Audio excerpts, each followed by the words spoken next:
I see a lot of people being not that fond of psychology as a science, and I think it's because there's a lot of bunk psychology in the media and in the general population.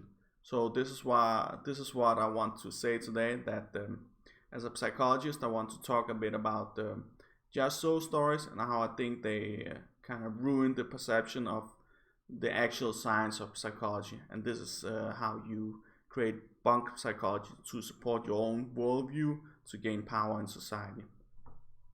Just so stories, for example, if you tell a kid how an elephant got its trunk and you tell the kid that, well, one elephant saw some leaves in a tree and then it reached up and had no nose, but then the next generation would have had a little nose, and then the next generation would have a quite even bigger nose, and so Lamarckian evolution. So you kind of create a story to explain a phenomenon. For example, if we want to explain lightning, we just say, well, it's Thor in the sky swinging his hammer around. So we create a story and then we just explain stuff away. But this kind of story, it's often a story that helps us. So it's not just a random story, but it's a story that often helps us deal with the world mentally and also helps us gain power. For example, if we say that, well, there are poor people in the world because I'm not in power, and if I were in power, and if I could become the political leader, then there will be no poor people anymore in the world. Well, now you just created a just so story about why there are poor people, and you say that that's because there are too many rich people, so we need to take money from rich people and put me in power so I can take their money. So you create a story about how the world works, but it's also helping you put you in the center of the universe and put you in the center of power. But it can be anything. Now we'll explain further what it is. You automatically create and support a misconception. These misconceptions are not the science of psychology. And first, just so stories. One kind is the evolutionary psychology just so story. This is the what the general population will call inherited traits or the nature of stuff. But evolutionary psychology is actually everything. It's everything inside a human being because everything is just genes. There's nothing else besides genes, nothing else besides the brain. So for evolutionary psychologists, everything would be inherited, every single trait in a human being. But for evolutionary psychology, just so stories are something quite unique and special, and they are usually used to explain away some traits you have or some traits your kids have, so that you can say, well, they are just acting this way because they are born this way, so no one can stop them acting this way. Hey, my kid is hitting people everywhere. Well, it's just a natural behavior. He's just naturally disposed to hit people. So no one can do anything about it. It's not my fault. It's not his fault. It's just natural state of being. Let's see how you could create a just so story in evolutionary psychology and break the science. Okay, let's say we have a woman, and this is just a hypothetical example. I actually don't think this is morally correct or wrong, but I thought this was a very powerful example to write down because it's so provocative. But I don't have any opinion on this matter at all. I just think people should live their own lives. I don't want to deal with that kind of problem. Okay, so let's say a woman thinks that monogamy is not for her. She's young and attractive. She wants to sleep around. Okay, so that's a want she has, right? She has this want in her inner self, and this need for being with man, finding the right guy. Maybe it's not this guy, maybe it's not this guy. So it's kind of an inner need, and it's not an inner need she created herself by storytelling. It's just there from, it's just how she is, right? She was born this way. Now she uses storytelling to tell herself that her behavior is natural and therefore healthy or something. So she tells herself, well, actually, in our society, we should sleep around because monogamy is something from old age and it's actually bad, and in natural state of being we slept around, so it's super healthy to sleep around because it's natural and they are ergo healthy. So this kind of story building about what you do and how you do it, and you kind of explain it away. It's not necessarily bad behavior, but it's just something that people do to make sense of the situation. And even murderers and pedophiles do this. They say that, well, what they do is natural and maybe it's not that bad, and they had a reason for what they did. Of course, it has no moral correlation with the other example I gave. It's just that this kind of reasoning can be applied to anything. So that's why it makes no sense to reason this way and then think that it explains away everything. Moral reasoning is just not really a part of science. Okay, and this is what she understands too, that she cannot use scientific results to explain away her behavior. Because intelligent people will ask her questions like, but if you want to do this, then it's okay, but when you explain it away by it being something natural, what about people who want to stay in a couple and raise the kids with a mother and a father and stuff like that? And what about hunter-gatherers that lived in with small families? What about that kind of stuff? What about chimpanzees? But now she's trying to use science to bring her storytelling up to another level, right? So she says that, well, bonobos sleep around and are not monogamous, and they are closely related to humans. So ergo humans are naturally and not naturally monogamous. So humans are meant to sleep around. So you can always pick some science from here or there in psychology and then explain stuff. And it's not necessarily bad behavior or good behavior, but it's just if you plug out results, you can explain everything. I can find an article that shows positive results on any kind of subject, even that vaccinations are bad for you. I mean, you can find an article about anything on the internet. So this reasoning is it's not really full. It doesn't lead anywhere. It's just an explanation of a behavior. And with the psychology, we would say, well, we don't really care. I mean, what you do or don't do.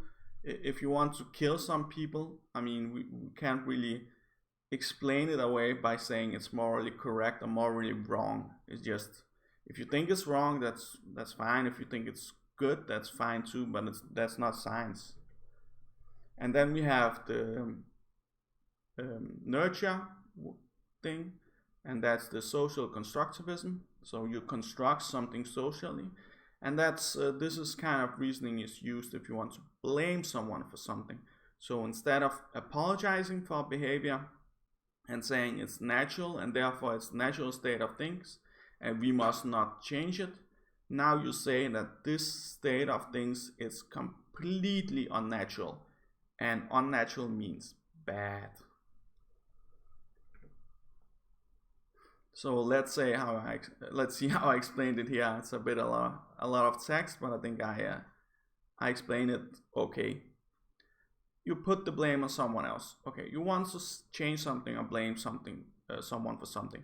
For example, let's say you are poor and you want to blame rich people, or let's say that you are missing an arm and you want to blame doctors even though you're born without an arm, or something like that. Or maybe you can't find a job, so you blame immigrants for taking your job. Or maybe you are an immigrant and you're blaming racism for not getting a job. It can be any kind of hypothesis. It doesn't need to be correct, or you don't need to prove it. It's just a hypothesis that makes you relax, because now it's not your fault. It's someone else to blame. Maybe the state is to blame for you not having the job, because maybe the wrong government was elected and you voted for the other guys, and you feel that these guys are now making the economy worse on purpose because they hate poor people. Or maybe you're a rich guy and they hate rich guys, and now you're suffering because of the government. It can be anything. So, and one thing that hypothesis can say is, for example, that you have the solution to the problem. So you like the snake oil salesman.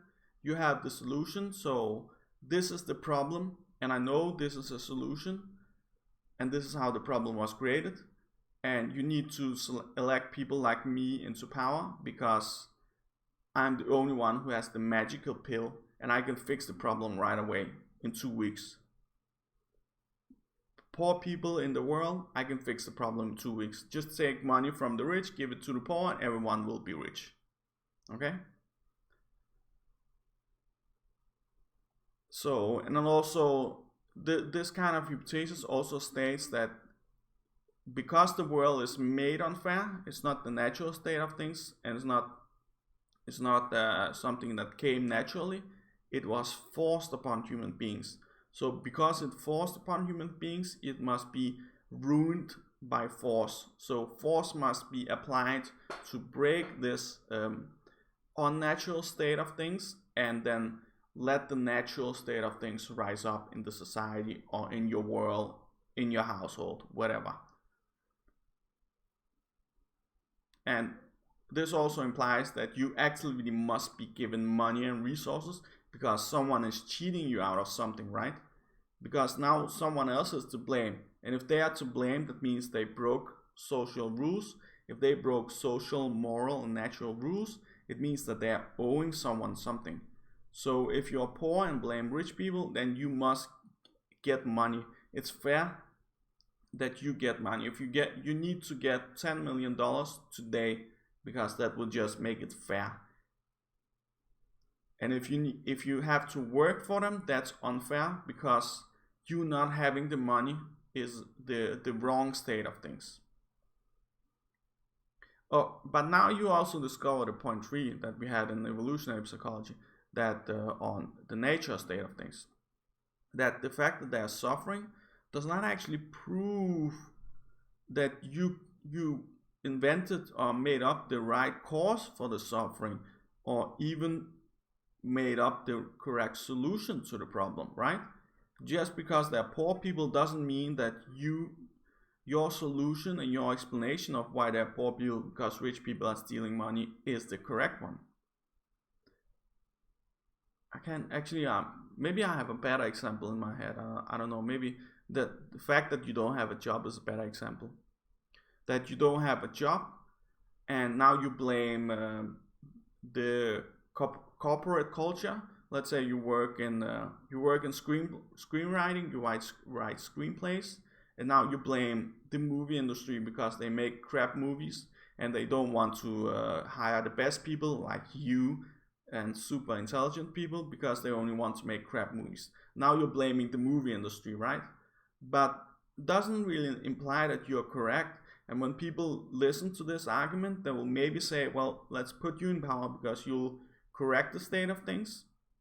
But you kind of need more science to go further with this, because a lot of people will just see it as whining.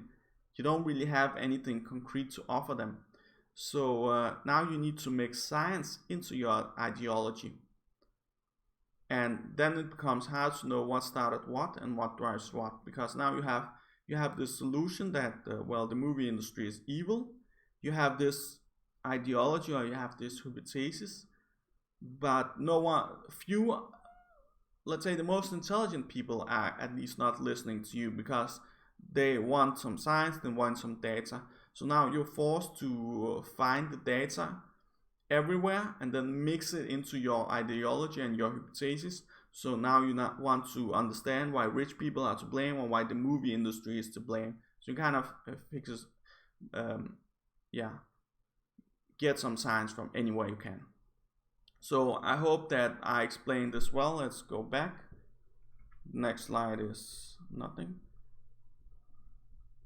I hope I explained just so stories well, and why I think it's by far the biggest problem in psychology today, because it's nearly impossible at least, to argue with a layman and to tell him that his worldview is actually not what we would consider valid proof or what we would consider true to the real state of things. The real state of things is just we are making experiments, and often maybe 50% of time we are wrong in in our guess. So the experiment tells us something completely different. Our brain is just not evolved to really see the truth of things. It's evolved to create these kind of just so stories to explain away the situation so that we even can live with ourselves. When we are to blame, we blame other people, or maybe we blame just our natural state of things. That's kind of make us survive, because these just so stories, they make us calm down. They make us accept the situation as it is, instead of constantly rebelling against our brain and rebelling against ourselves. Okay, I hope I explained things pretty well, but I'll probably remake this video and make it more simple. But I think it's a pretty fine introduction. Thank you for listening to me.